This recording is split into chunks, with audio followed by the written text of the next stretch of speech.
ቀደምት ቤተሰቦቻችን ወተት ከነጭ ሽንኩርት ጋር አፍልተን ብንጠጣ 10 የጤና ጥቅሞች እንደምናገኝ በመጨረሻም ማድረግ ያለብን ጥንቃቄ ምን እንደሆነ ተዘጋጅተንበታል። ላይክ፣ ሰብስክራይብ በማድረግ አብራችን ቆዩ። አንደኛ፣ የመተንፈሻ አካል ጤና ለመደገፍ በተከታታይ በደረቅ ሳል ምክንያት የተቸገሩ ከሆነ ወይም የመታፈን ስሜት ካሎት ይህ የተፈጥሮ መጠጥ መፍትሄ ነው። ነጭ ሽንኩርት አሊሲን የተባለ ፈጣን ንጥረ ነገር አለው። አሊሲን እንደ ጸረ ባክቴሪያ መድኃኒት ባክቴሪያዎችን የመግደል አቅም ስላለው የመተንፈሻ አካል ኢንፌክሽን ለመከላከል በተጨማሪም ጎሮሮ በማርጠብ የጎሮሮ ህመም ስሜት ስለሚቀንስ ከህመም ለማገገም ያግዛል። ጥናቶች እንደሚያመለክቱት የነጭ ሽንኩርት ጸረ ባክቴሪያ ባህሪው እንደ ብሮንካይተስ እና አስም ህመም በየዕለቱ ነጭ ሽንኩርት ከወተት ጋር አፍልቶ በመጠጣት የህመም ምልክቶችን ለማስታገስ ይጠቅማል። ሁለተኛ፣ የበሽታ መከላከል አቅም ለማጠናከር ነጭ ሽንኩርት በአንቲ ኦክሲዳንት የበለጸገ በመሆኑ በተፈጥሮ የሰውነት በሽታ የመከላከል አቅም ለማዳበር ይጠቅማል። የሰልፈር ንጥረ ነገር ይዘት በነጭ ሽንኩርት ውስጥ ስለሚገኝ ኢንፌክሽን ለመዋጋት የሚጠቅም የሰውነታችን በሽታ የመከላከል አቅም ያነቃቃል። ሶስተኛ፣ የምግብ ስርዓተ ልመት ለማስተካከል በሆድ መንፋት ወይንም በምግብ አለመፈጨት እየተቸገሩ ከሆነ ነጭ ሽንኩርት በጨጓራ አሲድ እንዲመረት የምግብ መፈጨት ለማገዝ እንዲሁም የነጭ ሽንኩርት የጸረ ባክቴሪያ ባህሪው በጨጓራና አንጀት ውስጥ ጎጂ ባክቴሪያዎችን ለመከላከል ይጠቅማል። ወተት ለጠቃሚ ባክቴሪያዎች መጋቢ በመሆን የአንጀት ጤና ለማሻሻል በሂደት ሁለቱን ውህድ አዘውትሮ በመጠጣት የጠቃሚ ባክቴሪያዎችን ቁጥር እና እድገት በማመጣጠን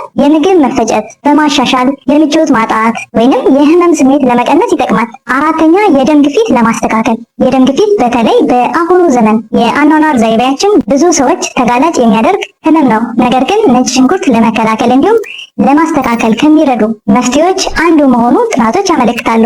አንድ ለንባብ የቀረበ ጥናት እንደሚያመለክተው የደም ግፊት ያለባቸው ሰዎች ነጭ ሽንኩርት ለተከታታይ 2 ሳምንት የተጠቀሙ ሰዎች ከ10 እስከ 15% ከመጀመሪያው የግፊት መጠናቸው መቀነሱን ያሳያል። በወተትና በነጭ ሽንኩርት ውስጥ ጠቃሚ ንጥረ ነገሮች እንደ ፖታሺየም፣ ማግኒዥየም እንዲሁም የሌሎች ሚኔራሎች መገኘት የደም ግፊት ለማስተካከል ይረዳል። አምስተኛ፣ የመገጣጠሚያ አካል ህመም ለመቀነስ ነጭ ሽንኩርት ህመምን እና እብጠትን የሚከላከል ውህድ በተለይ ሰልፈር የመገጣጠሚያ ህመም እና እብጠትን ይከላከላል። ወተት በካልሲየም እና በቫይታሚኖች የበለጸገ በመሆኑ አጥንት ለማጠንከር እና የሰውነት የመተጣጠፍ ባህሪን ለመጨመር ይረዳል። ሁለቱንም አጣምሮ ለሳምንታት በመጠጣት እንደ አርትራይትስ የመሳሰሉ የህመም ስሜቶች ለማስታገስ አስተዋጽኦ አለው። ስድስተኛ፣ የቆዳ ጤናን ለመንከባከብ የነጭ ሽንኩርት የአንቲ ኦክሲዳንት ይዘት ፍሪ ራዲካልስን ለመከላከል ይጠቅማል። እንዲሁም የእርጅና ምልክቶች እንደ ቆዳ መሸብሸብ ያለ ጊዜያቸው እንዳይከሰቱ ለመከላከል ይጠቅማል። በተጨማሪም ቆዳ አንጸባራቂነቱን እንዳያጣ ለመንከባከብም ይጠቅማል። ወተት በባህሪው ቆዳ እርጥበት እንዲኖረው እና ጠቃሚ ንጥረ ነገሮች እንዲያገኝ ይመግባል። የሁለቱ ተግባር በማቀናጀት ጤናማና ጠንካራ ቆዳ እንዲኖረን ይጠቅማል። ሰባተኛው፣ የተሻለ እንቅልፍ ለማግኘት የእንቅልፍ ማጣት ለማስተካከል ወተት ትራይቶፓን የተባለ አሚኖ አሲድ ንጥረ ነገር ይዘት አለው። ይህ ንጥረ ነገር የተሻለ እንቅልፍ ለማግኘትና ሰውነት ዘና ለማድረግ ይረዳል። ነጭ ሽንኩርት ሰውነት በማረጋጋት ጭንቀት ስለሚቀንስ ከመኝታ በፊት ሁለቱን ውህድ ማለትም አንድ ላይ የተፈላ ነጭ ሽንኩርትና ወተት መጠጣት በቀናቶች ውስጥ የእንቅልፍ ማጣት ችግር በማስተካከል እንዲሁም በቂ እረፍት እንዲያገኙ ያግዞታል። ስምንተኛ፣ ቡግር ለመከላከል ቡግር በዋናነት ቆዳችን ላይ ከሚወጣበት ምክንያቶች አንዱ ፕሮፒዮኒ ባክቴሪየም አክኔ የሚባል ባክቴሪያ ነው። ይህ ባክቴሪያ በቆዳችን ስር ሲራባ ከቆዳችን ስር ያሉ እጢዎችን ይዘጋል። በዚህም ምክንያት የሰውነት መቆጣት ብሎም እብጠት ወይንም ቡግር ይፈጠራል። ጥናቶች እንደሚያሳዩት በነጭ ሽንኩርት ውስጥ የሰልፈር ንጥረ ነገር ይህን ጎጂ ባክቴሪያ እንዳይራባ ይከለክለዋል። ነጭ ሽንኩርት በወተት አፍልቶ መጠጣት ቡግር ለመከላከል እንዲሁም ቡግር ሲከሰት ባክቴሪያዎችን በማስወገድ ከቡግር ለመዳን ይጠቅማል። ዘጠነኛ፣ ለልብ ጤና ያለምንም መጠራጠር የልብ ጤና ለሁላችንም ዋናው ከሚያስጨንቀን የጤናችን ሁኔታ አንዱ ነው። ምክንያቱም ሰውነታችን ያለ ደም አቅርቦት ምንም ተግባር ለማከናወን አይችልም። ለዛም ነው በነጭ ሽንኩርት ውስጥ የሚገኘው አሊሲን የተባለው ንጥረ ነገር ብዙዎቹ ጥናቶች እንደሚያመለክቱት አሊሲን የተባለው ንጥረ ነገር መጨናነቅ ለመቀነስ፣ ሰውነት ዘና ለማድረግ እንዲሁም ብዙ የልብ ህመሞች ለመቀነስ ይጠቅማል። በየዕለቱ ነጭ ሽንኩርት በወተት አፍልቶ በመጠጣት ከልብ ጋር ተያይዘው የሚመጡ ህመሞችን ለመከላከል ይጠቅማል። 10ኛ ካንሰርን ለመከላከል የነጭ ሽንኩርት ፍሪ ራዲካልስን ለማስወገድ የሚረዱ ጠቃሚ ስራዎች እንዳሉት ብዙ ጥናቶች ያመለክታሉ። ፍሪ ራዲካልስ የሚባሉት ዲኤንኤ ቅርጽ እንዲቀይር ያደርጋሉ። ይህ ሁኔታ ለካንሰር መፈጠር ዋና ምክንያት ነው። ነጭ ሽንኩርት ፍሪ ራዲካልስ ለማስወገድ የሚጠቅሙ አቅም ባላቸው አንቲ ኦክሲዳንቶች የበለጸገ በመሆኑ ከወተት ጋር በመጠጣት ካንሰርን ለመከላከል ያግዛል። ይህንን ውህድ ለመጠቀም የፈለጋችሁ በወተት አፍልቶ በየዕለቱ መጠቀም ለሚፈልግ ሰው አንዷን ፍሬ እንደዚህ ከትልቁ ላይ እንደዚህ ለይተን የምናወጣው አንዷን በአንድ የሻይ ሲኒ እንግዲህ ችልጠን ከታትፈን በደንብ ከደቀቀ በኋላ አንድ ላይ ቀላቅለን በማፍላት በየዕለቱ መጠቀም እንችላለን። እንደየሁኔታው አንዳንድ የጤና ችግሮች ያላቸው በተለይ ወደ መጨረሻ ላይ ገልጸዋለሁ። ከግማሽ እስከ አንድ የሻይ ሲኒ በየዕለቱ መጠጣት በቂ ነው።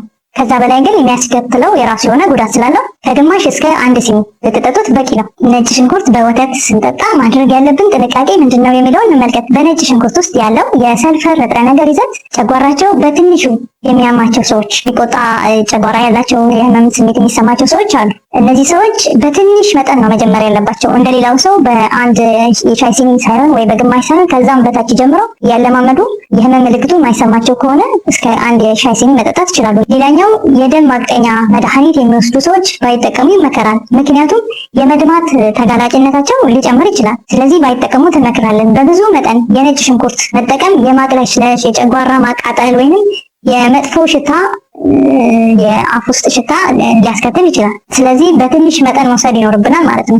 ምናልባት ሰዓቱን ጥያቄ ሊፈጥርብን ይችላል። ነጭ ሽንኩርት በወተት ማታ ላይ ብንወስደው ወይም ከሰዓት ላይ ብንወስደው የተሻለ ውጤት እናገኛለን። የነጭ ሽንኩርት ወተት በቀላሉ በማንኛውም የወተት አይነት ወይም የላክቶስ ኢንቶለራንስ ወይም የላም ወተት የማይስማማቸው ሰዎች በአማራጭ ወተቶች በመጠቀም ከነጭ ሽንኩርት ጋር አፍልተው በመጠጣት ሰውነታቸውን መንከባከብ ይችላሉ።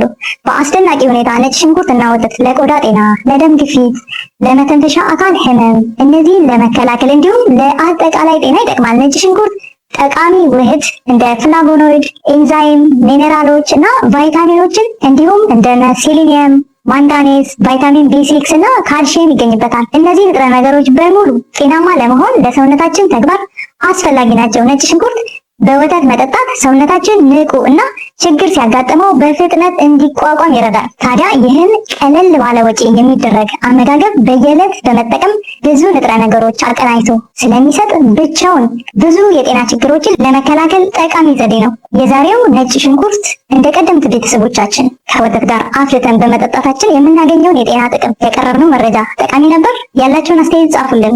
ቪዲዮ ለሌሎች እንዲደርስ ላይክ፣ እኛንም ለማበረታታት ሰብስክራይብ እንዲሁም ሼር ማድረጋቸውን እንዳትረሱ። በቀጣይ ቪዲዮ በተመሳሳይ በአመጋገብ ጤናን መጠበቅ የምንችልበትን ዘዴ ይዘንላችሁ እስክንቀርብ ጤናማ ሆናችሁ ቆዩ። እናመሰግናለን።